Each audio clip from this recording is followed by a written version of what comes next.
Okay, so it's October 2023 and this video is going to show you a neat little hack to bypass the Windows 11 strict checks. It doesn't check to make sure that the processor is supported. It doesn't check to make sure that you've got TPM2 installed in your PC, and it doesn't check to make sure that you're using Secure Boot. This is done without using any third-party tools whatsoever. It's a brand new hack for October 2023. So if you're looking to upgrade your system that's currently unsupported for Windows 11 to Windows 11, or upgrading a system that you've already upgraded to Windows 11 to the latest version of Windows 11, i.e. 23H2 when it comes out, then you can do that by following this guide. All the details you need coming up shortly.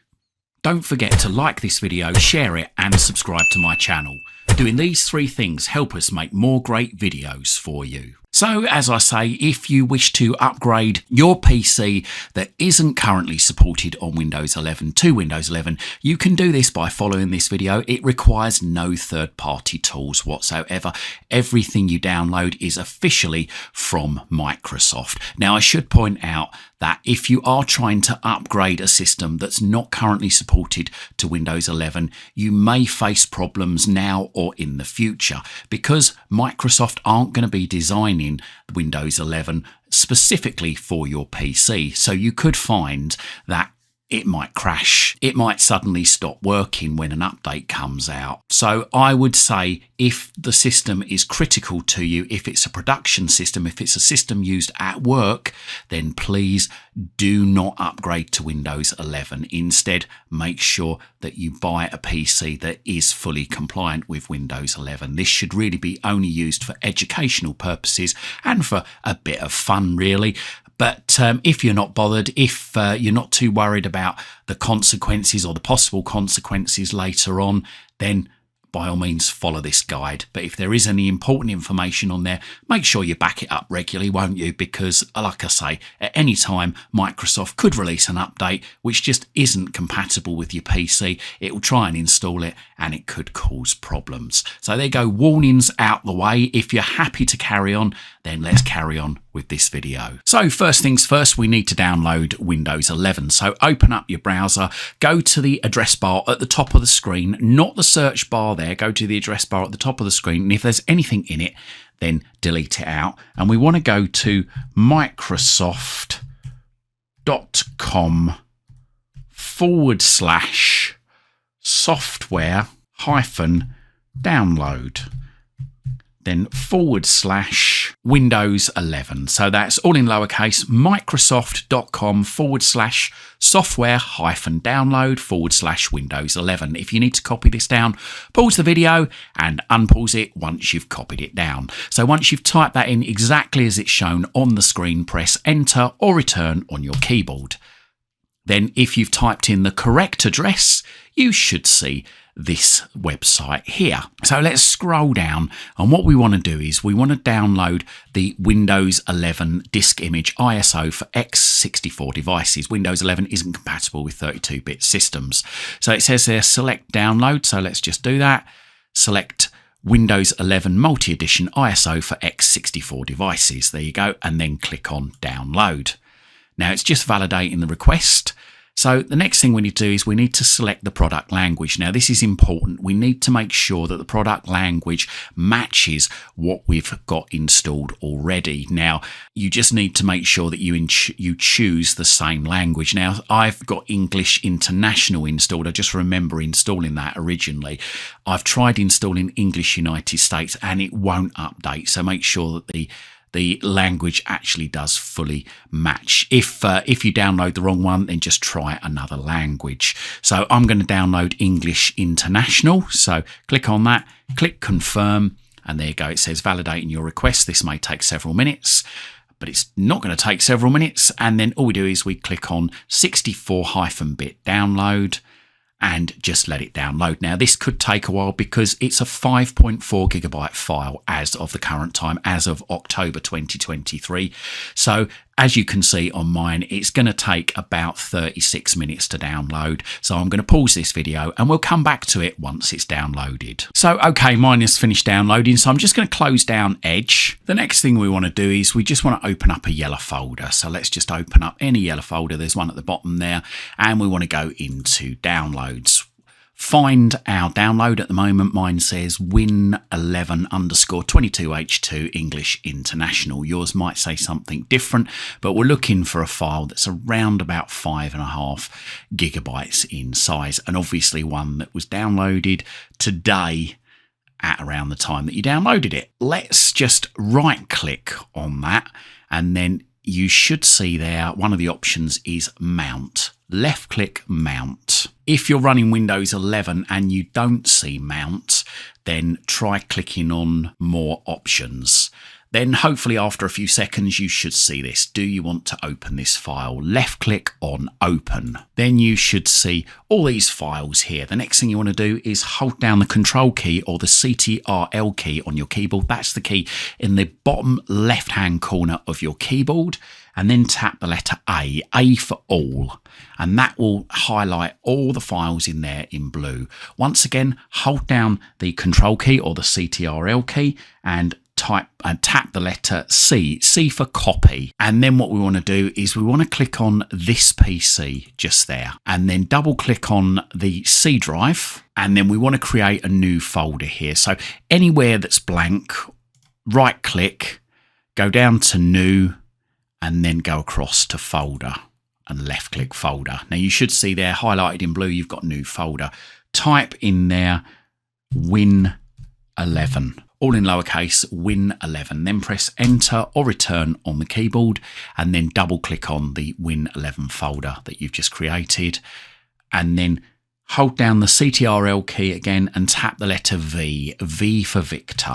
And then hopefully you should start seeing all the files that you just saw all copying across. Now again, this might take a little bit of time because there's over 1,000 files to copy. As you can see, mine's going through pretty quick. That's because I've got quite a fast hard drive in here, a solid state drive.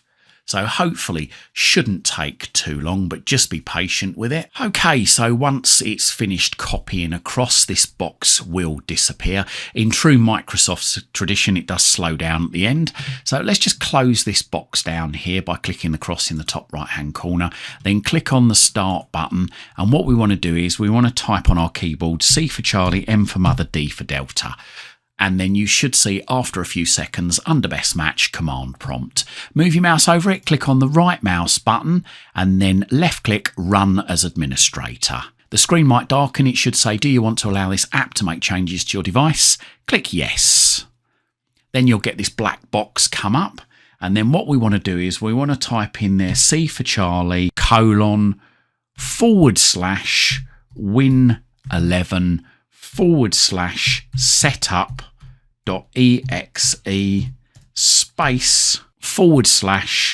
/product server.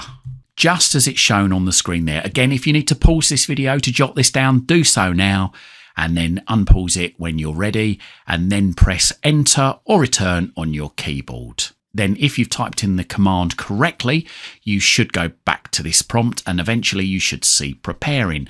And there you go. Now, this is a bit misleading. It does say install Windows Server. Don't worry, it's not going to be installing Windows Server. It's going to be installing Windows 11. So let's just click on next, and it's just checking for any updates, making sure that you've got you're bang up to date with the latest version of Windows 11. Depending on the speed of your internet connection and the speed of your computer, this could take a little while, so just be patient with it. And now it says check in your PC. So it's making sure that your PC is compatible, but it actually has skipped that because as you can see there, it says we're getting a few things ready. Whereas before, when I run this, it actually stopped, I believe, at that stage. So click on accept just there. And it says here, choose what to keep. So let's just keep file settings and apps. So make sure that's selected. Now I should say, if you've got anything important on your computer, you should have really backed it up by now. If you want to go back and back it up, then just click on the cross up there. But if you're sure you've got nothing important on the computer, or you've got nothing that you're worried about. If the whole thing should crash, you might lose it, because obviously upgrading to a new operating system or a newer version of the operating system is a massive thing for the computer. And if it crashes, you could lose everything off of it. This is regardless of whether you're doing this as on unsupported hardware or not. There's always a chance when doing an upgrade, a computer could crash. So that's why we always say backup. Make sure you've got a copy of any software you might need to reinstall. Make sure you've got any passwords that you might need to put back on the system. If you want to know how to back up your passwords that are saved on a browser, then have a look at my YouTube channel. I've got plenty of videos on here on how to do that, depending on what browser you use. If you've backed everything up or you're not worried about losing anything, then just click on next. So as you can see here, it's now getting updates. Now this generally will hang on this for quite a while, so just be patient with it and make sure that you don't interrupt this from now on. I'm going to pause this video and we're going to come back to it a little bit later on in the installation. Okay, so it's finished checking for updates now, and it's saying making sure you're ready to install. This may take a few minutes, please wait. So I'm just going to wait for this. I should say there's going to be a lot of waiting around in this video, so make sure that you've got a good book to read or something else to do while it's installing. Okay, so it's just making sure that we're happy with what we're selected. So it says you won't be able to use your PC during installation. Save and close your files before you begin. To recap, you've chosen to install Windows 11, keep files and settings and apps. And it says there, note certain apps and features may have additional requirements above the Windows 11 minimum system requirements. Some features from previous versions of Windows aren't available in Windows 11. So let's just, if we're happy with that, let's just click on install. And there we go. The screen goes blue. And again, you've got the misleading message there, installing Windows Server, but it's not installing Windows Server, it's installing Windows 11. And it says here your PC will restart several times. This may take a while. And looking at the percentage there, it may look as though it's hung a few times, but don't worry. Like I say, best thing to do is walk away from your PC right now and come back in about an hour's time and see how it's doing. Again, I'm going to pause this video and we'll come back to it later on. Okay, so it's come right to the end of the updates there. As you can see, the computer's restarted quite a few times during this process, and it's just finishing off the very final part of the update. As you can see there, you got please wait, and now it's logging in, and hopefully it's looking promising so far. It's looking like the Windows 11 login screen. Let's just give it a few more moments to finish tidying things up. And here we go. It says hi and getting things ready for you. And I think the screen turns a blacky sort of blue colour in a moment. There we are. So it says this may take a few minutes. Don't turn off your PC. So this is definitely Windows 11, I'm confident, but we're going to leave it for a few minutes and just make sure that it does go into Windows 11 and not Windows 10. And here we go. So it says almost there, and yep, straight away I can see the Windows 11 background. So there you go. This guide showed you how to install or upgrade on your unsupported hardware to Windows 11 without any third-party software needed at all. I hope you liked this video, and if it helped you, consider donating to this channel by hitting that thanks button. If you can't do that and you're looking for a VPN, a Fire Stick or Fire Stick accessories, then have a look in the description down below of this video. There's some great deals for you down there. Donating or buying through these links really does help support this channel. It helps me to dedicate more time into researching and bringing you these videos. And whilst you're here, don't forget, stick around, have a look through my YouTube channel. Hopefully you'll find something to educate you, entertain you, amuse you, and maybe even save you some time and money.